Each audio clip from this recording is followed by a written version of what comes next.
My name is Jerrell Daniels. I am the founder and executive director of the Justice Ambassadors Youth Council here at Columbia University's Center for Justice.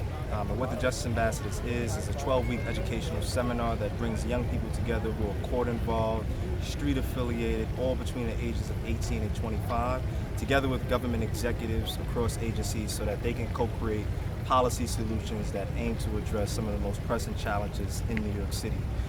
In 2019, in our second cohort of Justice Ambassadors, a policy proposal was created called Project Restore. And that policy proposal is aimed at bringing rival gangs together to work through their differences so that they can establish a community safety agreement between their neighborhoods. That policy proposal was funded by the Mayor's Office in 2022 as a 12-month gang intervention where we got to work with 30 rival street-affiliated young men out in Bed-Stuy, Brooklyn.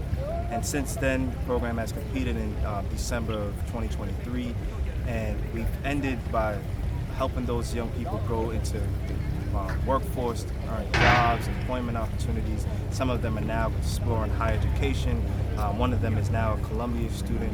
And these are the kind of results that we hope for. And we see that the intervention is more appropriate response to violence and conflict in communities rather than law enforcement approach and incarceration as a means of redirecting the lives of people who come from low-income, marginalized communities.